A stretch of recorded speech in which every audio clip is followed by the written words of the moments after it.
मित्रों जय हिंद। एपी ज्ञान गंगा के स्टडी चैनल पर आप सबका हार्दिक स्वागत है। आज बड़े महत्वपूर्ण टॉपिक के साथ हम आपके बीच में उपस्थित हैं। भौतिक विज्ञान और रसायन विज्ञान से संबंधित जो कुछ टॉपिक्स आप पहले पढ़ चुके हैं उससे संबंधित कुछ एमसीक्यू हैं, कुछ क्वेश्चन और भी हैं, उनको हम व्याख्या करते हुए चलेंगे और आप लोग उसको ध्यान से सुनिएगा। आइए क्वेश्चन नंबर 1 लेते हैं। ताप का यसाई मात्रक है। ताप यानी टेम्परेचर का यसाई मात्रक है, माने इंटरनेशनल स्टैंडर्ड पर देखना है। तो आप पिछले वीडियो में मूल राशियों में पढ़े हैं कि लंबाई, द्रव्यमान, समय, ताप, ज्योति तीव्रता, विद्युत धारा और पदार्थ की मात्रा, ये 7 मूल राशियां हैं। ताप उनमें से एक है और इसका यसाई मात्रक केल्विन होता है। तो हमारा ये केल्विन वाला विकल्प सी सही हो जाएगा। अब हमें बाकी विकल्पों पर भी विचार कर लेना है। जो पहला विकल्प है मीटर, ये लंबाई का मात्रक है। जो दूसरा किलोग्राम है, ये द्रव्यमान का मात्रक है। चौथा विकल्प जो सेकंड है, ये समय का मात्रक है। तो हमारे इस प्रश्न में सही हो जाएगा ताप का यसाई मात्रक है केल्विन। अब हम दूसरा प्रश्न लेते हैं। निम्नलिखित में मूल मात्रक है। मूल राशियां 7 है मित्रों, और 7 मूल राशियों से 7 मूल मात्रक बनते हैं। तो 7 मूल मात्रक है। लंबाई का मीटर, द्रव्यमान का किलोग्राम, समय का सेकंड, ताप का केल्विन, ज्योति तीव्रता का कैंडेला, विद्युत धारा का एम्पियर और पदार्थ की मात्रा का मात्रक है मोल। तो आइए देखें इनमें से, इन सभी में से क्या है। तो यहाँ हम देखते हैं कि समय का मात्रक जो हमारा सेकेंड है, ये विकल्प हमारा सही हो जाएगा। सेकेंड हमारा मूल मात्रक है। बाकी वर्ग मीटर, ये क्षेत्रफल का मात्रक है। तो ये हमारा है क्षेत्रफल का मात्रक यानी व्युत्पन्न मात्रक। घन मीटर ये आयतन का मात्रक है, ये व्युत्पन्न मात्रक है। न्यूटन ये बल का मात्रक है और ये भी व्युत्पन्न मात्रक है। फ्रेंड्स, हमको सभी प्रश्नों में चारों विकल्पों की बात जाननी चाहिए। चारों विकल्पों का डिस्क्रिप्शन इसीलिए हम दे रहे हैं कि यदि ये प्रश्न बदल जाए, यहाँ ताप का मात्रक पूछा गया है, अगर लंबाई का मात्रक पूछ लिया जाए तो मीटर सही हो जाएगा। इसी प्रकार से आपको चारों विकल्प समझने चाहिए। अब हम थर्ड क्वेश्चन लेते हैं। व्युत्पन्न राशि है। मूल राशियों से बनने वाली प्रत्येक राशि व्युत्पन्न राशि है। इनकी कोई फिक्स संख्या नहीं है। आपको बताए हैं कि व्युत्पन्न राशियों में क्षेत्रफल, आयतन, वेग, त्वरण, बल, कार्य, संवेग, आवेग, ऊर्जा, गतिज ऊर्जा, स्थितिज ऊर्जा आदि राशियां हैं। तो हमारा व्युत्पन्न राशि कौन सी राशि है? लंबाई तो मूल राशि है, द्रव्यमान मूल राशि है, समय मूल राशि है। तो हमारा व्युत्पन्न राशि है बी वाला विकल्प त्वरण सही हो जाएगा। व्युत्पन्न राशि है त्वरण और इसका मात्रक होता है मीटर पर सेकेंड स्क्वायर। फोर्थ क्वेश्चन लेते हैं। गुरुत्वीय त्वरण स्मॉल जी का मान कितना होता है? पृथ्वी प्रत्येक वस्तु को अपनी ओर खींचती है मित्रों, और न्यूटन नाम के महान वैज्ञानिक ने बताया कि पृथ्वी प्रत्येक वस्तु को अपनी ओर खींचती है, और जो पृथ्वी का खिंचाव है उसको कहते हैं गुरुत्वीय त्वरण। इसे स्मॉल जी से व्यक्त करते हैं। तो गुरुत्वीय त्वरण का मान न्यूटन ने समुद्र के किनारे पता लगाया था कि 9.8 मीटर पर सेकंड स्क्वायर होता है। तो हमारा ये विकल्प सही हो जाएगा। जो बाकी है ये सब विकल्प हमारे गलत हैं। 9.8 मीटर पर सेकंड स्क्वायर गुरुत्वीय त्वरण का मान न्यूटन ने बताया था, ये विकल्प सही है। अब हम नेक्स्ट क्वेश्चन लेते हैं। फिफ्थ क्वेश्चन है मित्रों, गुरुत्वाकर्षण नियतांक का प्रतीक क्या है? गुरुत्वाकर्षण नियतांक को कैपिटल जी से प्रदर्शित करते हैं, स्मॉल जी से प्रदर्शित करते हैं गुरुत्वीय त्वरण को, और गुरुत्वाकर्षण नियतांक को कैपिटल जी से प्रदर्शित करते हैं। तो ये गुरुत्वाकर्षण नियतांक का प्रतीक क्या है? ये यहाँ स्मॉल जी लिखा है, ये गुरुत्वीय त्वरण का प्रतीक है। दूसरे नंबर पर सी लिखा है, ये प्रकाश के वेग का प्रतीक है। चौथे नंबर पर वी लिखा है, वी मीन्स वैल्यू, वैल्यू माने आयतन, तो ये जो है आयतन का प्रतीक है। और गुरुत्वाकर्षण नियतांक का प्रतीक कैपिटल जी है। तो ये आप अपना सी विकल्प सही कर लीजिए। क्वेश्चन नंबर 6 लेते हैं। जी का मान कितना होता है, जी यानी गुरुत्वाकर्षण नियतांक कैपिटल जी, स्मॉल जी गुरुत्वीय त्वरण होता है, तो गुरुत्वीय त्वरण की बात यहाँ नहीं है। कैपिटल जी यानी ये गुरुत्वाकर्षण नियतांक की बात है। तो गुरुत्वाकर्षण नियतांक का मान न्यूटन ने बताया था मित्रों की होता है 6.67 इंटू 10⁻⁻11 न्यूटन मीटर स्क्वायर प्रति किलोग्राम स्क्वायर। तो ये पहला विकल्प सही है। और ये 9.8 मीटर पर सेकंड स्क्वायर जो दिया है ये गुरुत्वीय त्वरण का मात्रक है, मान है। प्रकाश का वेग 3 × 10⁸ मीटर पर सेकंड होता है। और उपर्युक्त में से जब एक विकल्प सही है तो ये सभी विकल्प गलत है वाला भी कैंसिल हो जाएगा। तो 6 नंबर का आंसर हुआ ये 6.67 इंटू 10⁻⁻11 न्यूटन मीटर स्क्वायर प्रति किलोग्राम स्क्वायर। तो अब हम नेक्स्ट क्वेश्चन लेते हैं, क्वेश्चन नंबर 7। 7th क्वेश्चन है, निर्वात में प्रकाश की चाल कितनी होती है। निर्वात का मतलब जहां हवा ना चल रही हो। हवा के प्रभाव से हर चीजों का वेग बदल जाता है। आप लोग जानते हैं मित्रों, साइकिल से जा रहे हैं और अगर पीठ पर हवा लग रही है तो साइकिल तेज हो जाती है। अगर सामने से हवा आ रही है, सीने पर हवा लग रही है, फेस पर हवा लग रही है तो साइकिल हमारी धीमी हो जाती है। तो निर्वात में प्रकाश की चाल का जो मान है वो है 3 × 10⁸ मीटर प्रति सेकेंड। इसको कहते हैं 3 लाख किलोमीटर प्रति सेकेंड। तो 3 लाख किलोमीटर पर सेकंड हमारा है नहीं, 3 × 10⁸ मीटर पर सेकंड है। तो हमारा ये विकल्प सी सही हो जाएगा मित्रों। क्वेश्चन नंबर 8 लेते हैं, प्रकाश कितने रंगों का मिश्रण है। तो मित्रों आप जान लें कि प्रकाश ना तो लाल है, ना नीला है, ना पीला है, ना काला है, ना सफेद है। तो प्रकाश में कई रंग सम्मिलित होते हैं। प्रकाश के रंगों का एक सूत्र है बैगनी या पीनाला, यानी बैगनी रंग होते हैं नीला, आसमानी, हरा, नारंगी और लाल। 7 रंग प्रकाश में है। तो पहला विकल्प है 5, ये गलत है। दूसरा है 6,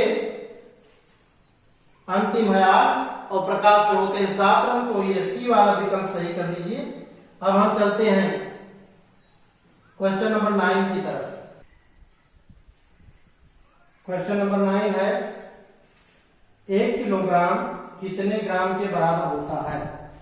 फ्रेंड्स पिछले वीडियो में हमने आपको पैमाना वीडियो के अंतर्गत एक पद्धति के मात्रक को दूसरे पद्धति के मात्रक में कैसे बदलते हैं ये आपको सिखाया है। और ये गणित और विज्ञान दोनों का विषय है। तो 1 किलोग्राम में पूछ रहा है कि ग्राम कितने होते हैं। किलोग्राम ये ग्राम पैमाना है और ग्राम में बदलना है, ये भी ग्राम पैमाना है। तो आपको जो सीक्वेंस बताया गया किलोग्राम, हेक्टोग्राम, डेकाग्राम, ग्राम, तो हमें किलोग्राम को ग्राम में बदलना है। यहां से गिनना है इकाई, दहाई, सैकड़ा, हजार। तो 1 किलोग्राम में 1000 ग्राम होते हैं। आइए देखें कौन सा विकल्प सही है। ये 10 ग्राम कह रहा है, ये विकल्प गलत है। 100 ग्राम कह रहा है, ये भी गलत है। ये जो तीसरा विकल्प है 1000 ग्राम होते हैं, ये विकल्प सही है। तो आप लोग सही कर लीजिए सी विकल्प। नेक्स्ट क्वेश्चन लेते हैं, 1 डेकाग्राम कितने ग्राम के बराबर होता है। ये भी ग्राम पैमाना है। किलोग्राम, हेक्टोग्राम, डेकाग्राम, ग्राम, डेसीग्राम, सेंटीग्राम, मिलीग्राम। आप पिछले वीडियो में पढ़े हैं किलोग्राम, हेक्टोग्राम, डेकाग्राम, ग्राम, डेसीग्राम, सेंटीग्राम, मिलीग्राम। तो डेका को हमें बदलना है ग्राम में। Kilogram, hectogram, decagram. डेका के नीचे ग्राम है यानी इकाई और दहाई। किसी भी पैमाने के नीचे वाला उसमें 10 हो जाएगा। तो डेका के नीचे ग्राम है तो ये हो जाएगा 10 ग्राम। तो आपका विकल्प सही हो जाएगा 10 ग्राम, यानी विकल्प ए सही कर लीजिए। नेक्स्ट क्वेश्चन लेते हैं, 1 हेक्टोग्राम समतुल्य है। समतुल्य का अर्थ है बराबर। 1 हेक्टोग्राम को हम क्या कह सकते हैं। क्या हम 1 हेक्टोग्राम को 100 ग्राम कह सकते हैं, क्या हम 1 हेक्टोग्राम को 10 ग्राम कह सकते हैं, या 1 हेक्टोग्राम को 1 किलोग्राम कह सकते हैं, 1 हेक्टोग्राम को 2 डेसीग्राम कह सकते हैं। तो आइए देखें, जो पैमाना का सीक्वेंस है किलो के नीचे है हेक्टो, तो हेक्टो के बाद डेका और इसके बाद ग्राम, हेक्टो डेका ग्राम। इकाई दहाई सैकड़ा, एक हेक्टोग्राम में 100 ग्राम होता है। तो एक हेक्टोग्राम पूछ रहा है तो हमारा पहला विकल्प सही हो जाएगा, एक हेक्टोग्राम बराबर 100 ग्राम। मित्रों आप लोग एक ट्रिक भी जानते हैं, डेका 10 है किलो हजार, हेक्टो से समझो 100 बार। डेका 10 है किलो हजार, हेक्टो से समझो 100 बार। अगर डेका ग्राम है और ग्राम में बदलना है तो 10 हो जाएगा, किलोग्राम है और किलो हटा देना है तो 1000 हो जाएगा, और हेक्टोग्राम है और हेक्टो हटा देना है ग्राम में बदलना है तो 100 हो जाएगा। नेक्स्ट क्वेश्चन है, 1 किलोमीटर कितने मीटर के समतुल्य होता है? इसमें मीटर पैमाना लगेगा, kilometre, hectometre, decametre, metre. Kilometre, hectometre, decametre, metre, 4 kilometre, hectometre, decametre, metre. तो 1 किलोमीटर में इकाई दहाई सैकड़ा हजार, 1000 मीटर होंगे। यानी ये आपका विकल्प पहला गलत है, दूसरा गलत है। 1 किलोमीटर में मीटर होंगे 1000, तो ये आपका तीसरा विकल्प सही है, तीसरा सही कर लीजिए। अब हम इसके आगे नेक्स्ट क्वेश्चन लेते हैं। क्वेश्चन नंबर 13 है, सेंटीमीटर से छोटा मात्रक है। मित्रों आप पढ़ चुके हैं पैमाने के सीक्वेंस में कि इसमें अंत में मीटर लगा हुआ है, यानी ये मीटर पैमाना है। मीटर पैमाने में kilometre, hectometre, decametre, metre, decimetre, centimetre और मिलीमीटर। ऊपर के पैमाने बड़े हैं और नीचे का पैमाना है छोटा। तो सेंटीमीटर के बाद में मिलीमीटर आता है। तो सेंटीमीटर से मीटर बड़ा पैमाना है, इसलिए ये विकल्प सही नहीं हो सकता। किलोमीटर ये बड़ा पैमाना है, ये भी सही नहीं हो सकता। हेक्टोमीटर भी सेंटीमीटर के ऊपर बड़ा पैमाना है, ये भी नहीं हो सकता। तो मित्रों ये डी वाला विकल्प आप सही कर लीजिए कि सेंटीमीटर से छोटा मात्रक जो विकल्प दिए हैं इनमें मिलीमीटर है। नेक्स्ट क्वेश्चन है, सूर्य है। मित्रों ये प्रश्न बहुत कंफ्यूज करता है। ज्योतिष शास्त्र के हिसाब से ये माना जाता है कि सूर्य एक ग्रह है। सूर्य, चंद्रमा, पृथ्वी, मंगल, बृहस्पति, अरुण, वरुण आदि 8 ग्रह बताए गए हैं। पहले 9 ग्रह थे, लेकिन प्लूटो को ग्रह की श्रेणी से अलग कर दिया गया। वो जो ग्रहों का मानक है शायद उसको पूरा नहीं कर रहा था। तो सूर्य क्या है? सूर्य ग्रह है, लेकिन ग्रह की बात इसमें कहीं नहीं लिखी हुई है। तो अब जो विकल्प दिए गए हैं उसी में से छांटना है। तो क्या सूर्य आग है? सूर्य आग का पिंड या आग का गोला तो है, लगता है, लेकिन कहीं भी आग है तो उसका मतलब यह नहीं है कि सूर्य है। तो ये विकल्प आपका गलत हो गया। फिर विकल्प है आकाश गंगा। आकाश गंगा भी सूर्य नहीं है, ये दूसरी चीज है। और सूर्य क्या है? सूर्य एक है तारा। सूर्य एक तारा है, ये विकल्प सही है। हालांकि तारों को नक्षत्र भी कहते हैं, इसलिए ये विकल्प जो है इसके जगह पर कुछ दूसरा होना चाहिए। मान लीजिए कि इसके जगह पर ये कोई भी विकल्प दूसरा हो सकता है कि सूर्य क्या है। तो सूर्य एक तारा है मित्रों, ये हमेशा याद रखिए, परीक्षाओं में बहुत कंफ्यूज करता है। सूर्य एक तारा है, इसको याद रखिए। नेक्स्ट क्वेश्चन है, अपवर्तन का नियम दिया। आप जानते हैं प्रकाश के अनेक गुण हैं, परावर्तन, अपवर्तन, विवर्तन, वर्ण विक्षेपण, वर्ण विघटन। तो प्रकाश के अनेक गुण हैं। प्रकाश के अनेक गुणों में जो अपवर्तन का गुण है उसके नियम के प्रणेता हैं स्नेल। स्नेल ने सूत्र दिया sin i बटे sin r बराबर ज्ञान। तो ये केपलर नहीं हो सकता, डाल्टन नहीं हो सकते, न्यूटन ने बल का सूत्र दिया है। तो ये अपवर्तन के बारे में स्नेल ने अपनी बात बताई। तो विकल्प सही हो सकता है बी। आपको चारों विकल्प इसलिए बताते हैं क्योंकि ये प्रश्न हूबहू परीक्षा में आ जाए ऐसा नहीं है। मुझे पेपर सेट नहीं करना है और मुझे आपको गुमराह भी नहीं करना है। मुझे सही बात बतानी है कि जब हम चारों विकल्पों की बात जानेंगे, कौन सा विकल्प सही है या कौन कौन सा विकल्प गलत है, तो हम सही विकल्प तक पहुंच जाएंगे। मान लीजिए कि इस प्रश्न में बाकी उत्तर बदल दिए जाएं, लेकिन सही जो विकल्प है वो तो विकल्प में रहेगा ही, तो आप उसको छांटना सीखें। नेक्स्ट है व्युत्पन्न मात्रक है। आप जानते हैं व्युत्पन्न राशियों का जो मात्रक है वो व्युत्पन्न मात्रक है और मूल राशियों का जो मात्रक है वो मूल मात्रक है मित्रों। तो किलोग्राम ये द्रव्यमान जो मूल राशि है उसका मात्रक है, यानी ये मूल मात्रक है। मीटर लंबाई का मात्रक है, ये मूल मात्रक है। सेकंड समय का मात्रक है, ये मूल मात्रक है। और जो घन मीटर है ये आयतन का मात्रक है, और आयतन है व्युत्पन्न राशि। तो व्युत्पन्न राशि के मात्रक को व्युत्पन्न मात्रक कहते हैं। तो आप विकल्प सही कर लीजिए डी। नेक्स्ट क्वेश्चन है प्रकाश वर्ष मात्रक है। प्रकाश वर्ष दूरी नापने का बहुत बड़ा मात्रक है। आप पढ़े हैं कि जो है पैमाने में किलो, हेक्टो, डेकामीटर आदि, तो किलोमीटर से भी बहुत बड़ा। जैसे हमें पृथ्वी से सूर्य की दूरी निकालनी है, सूर्य से चांद की दूरी निकालनी है, पृथ्वी से किसी नक्षत्र की दूरी निकालनी है, तो इतनी बड़ी गणना मीटर, सेंटीमीटर, किलोमीटर आदि में नहीं हो सकती। इसलिए एक बहुत बड़ा मात्रक का विचार वैज्ञानिकों को आया, प्रकाश वर्ष।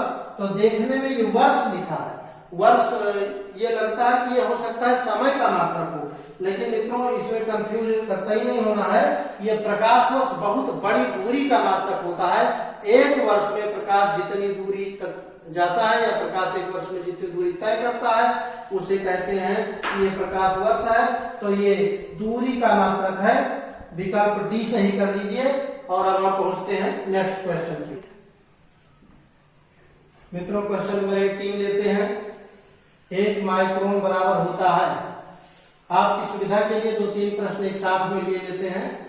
क्वेश्चन नंबर 18 कहता है माइक्रोन किसके बराबर होता है। क्वेश्चन नंबर 19 कहता है एंगस्ट्रॉम किसके बराबर होता है। और क्वेश्चन नंबर 20 कहता है प्रकाश वर्ष किसके बराबर होता है। मित्रों देखिए, पैमाने में आप दूरी का मात्रक पढ़े हैं, kilometre, hectometre, decametre, metre, decimetre, centimetre, millimetre. लेकिन हमारे इस ब्रह्मांड में मित्रों कुछ जीव जंतु ऐसे हैं, जीवाणु है, वायरस हैं, कि इतने सूक्ष्म होते हैं कि उन्हें नंगी आंखों से नहीं देखा जा सकता, स्केल के पैमाने से परे होते हैं। तो उनके लिए बहुत छोटा पैमाना बनाया गया है, उसे कहते हैं माइक्रोन और एंगस्ट्रॉम। माइक्रोन और एंगस्ट्रॉम ये दूरी नापने का बहुत छोटा पैमाना है, जिसके अंतर्गत जो है जीवाणु, विषाणु का आकार और नाभिक का आकार आदि नापा जा सकता है। तो ये जो माइक्रोन है ये है मात्रक दूरी का। अगर पूछा जाए माइक्रोन किसका मात्रक है, तो माइक्रोन दूरी का मात्रक है। और एक माइक्रोन में होता है 10⁻6 मीटर। एक माइक्रोन 10⁻6 मीटर के बराबर होता है। तो आपको इसे याद रखना है।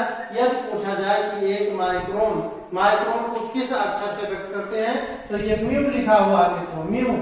माइक्रोन को म्यू से व्यक्त करते हैं और इसका मान होता है 10⁻6 मीटर। इसी प्रकार से नेक्स्ट क्वेश्चन में है एंगस्ट्रॉम।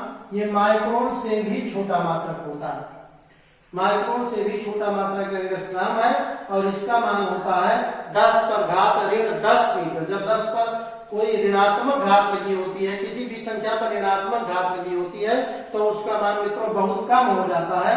तो आप देख रहे हैं कि यहाँ धनात्मक घात है, ये भी धनात्मक घात है, और जो 10⁻6 है ये माइक्रोन का उत्तर है।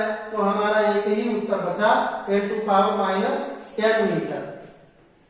फिर आगे प्रकाश वर्ष, इसका मान कितना होता है। तो फ्रेंड्स आपको बताया गया कि प्रकाश वर्ष दूरी का मात्रक है। प्रकाश बहुत तेज चलता है।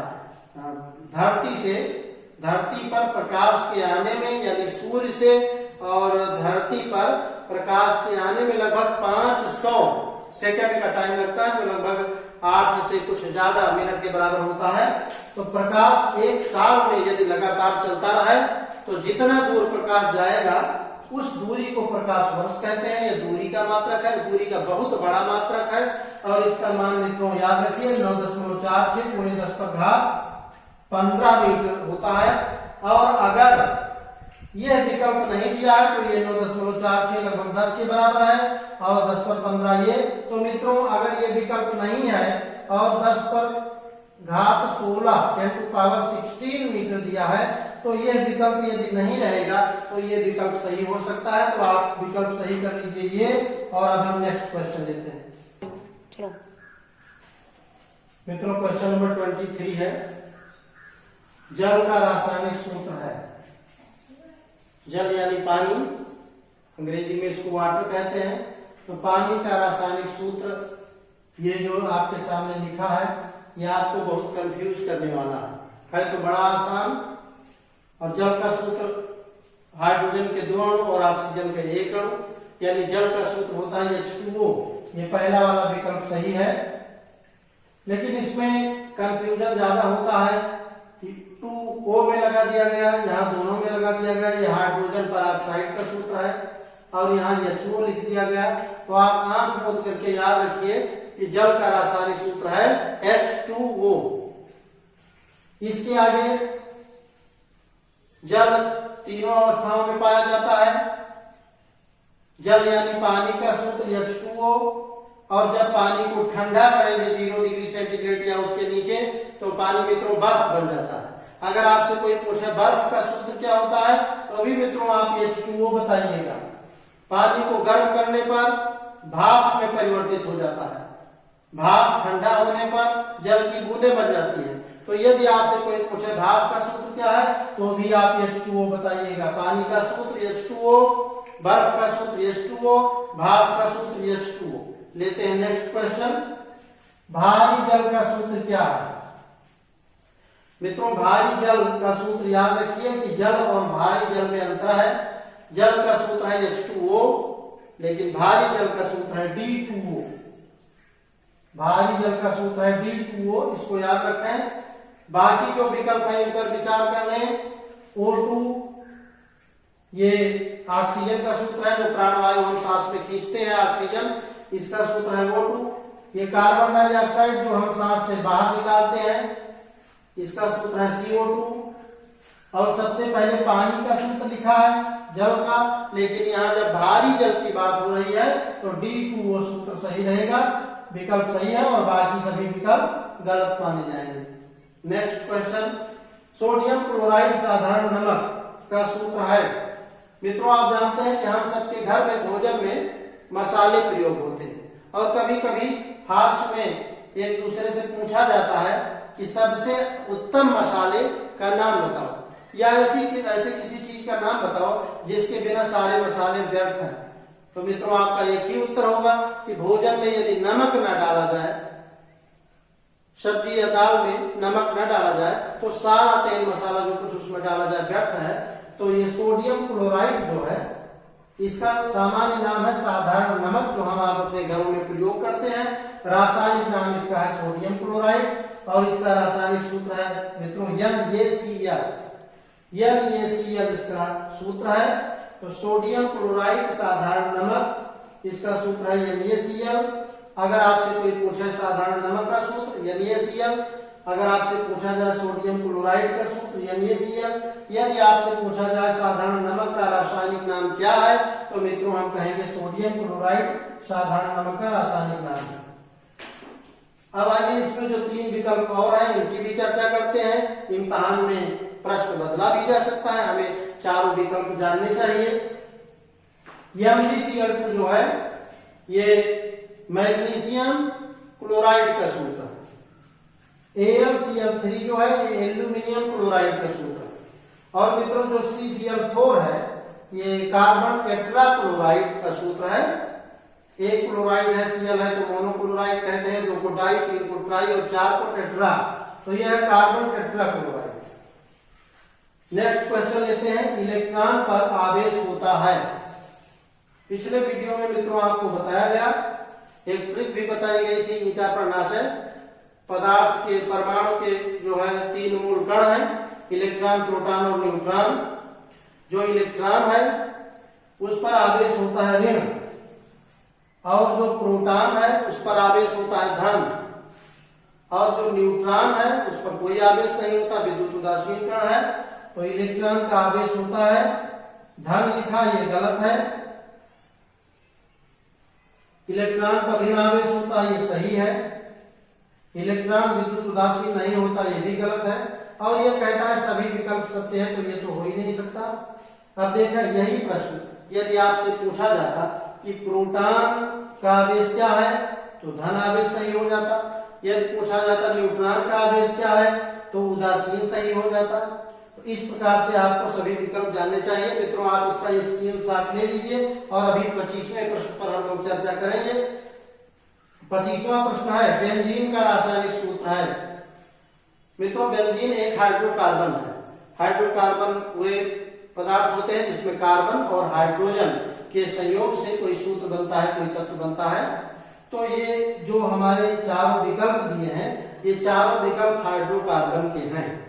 आइए चर्चा करते हैं। CH4 ये मेथेन का सूत्र है। मेथेन भी एक हाइड्रोकार्बन है, संतृप्त हाइड्रोकार्बन है। तो मेथेन का सूत्र होता है CH4। यदि विकल्प में प्रश्न में ये पूछा जाता कि मेथेन का सूत्र क्या है तो हमारा ये विकल्प सही हो जाता। चूंकि बेंजीन पूछा गया है इसलिए हमारा ये विकल्प गलत है।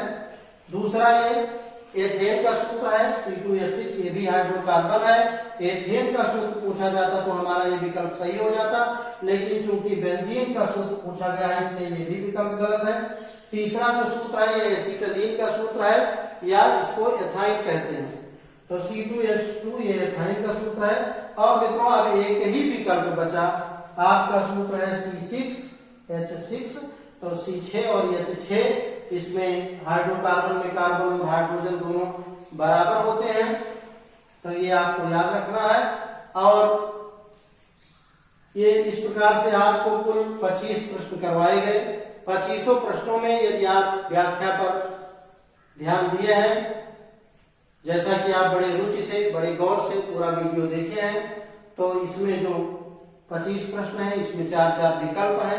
और इस प्रकार से मेरा मानना है कि आपका लगभग 100 प्रश्न आपका लगभग तैयार हो गया है। वीडियो को बार बार देखते रहिए। मित्रों अपना हौसला बुलंद रखिए, हमेशा प्रसन्न रहिए, मुस्कुराते रहिए, AP ज्ञान गंगा देखते रहिए। और अंतिम में मेरा कहना है कि मिटा दे अपनी हस्ती को अगर कुछ मर्तबा चाहे कि दाना खाक में मिलकर गुले गुलजार होता है। इन्हीं शब्दों के साथ मित्रों विदा लेते हैं, फिर मिलेंगे अगले वीडियो में।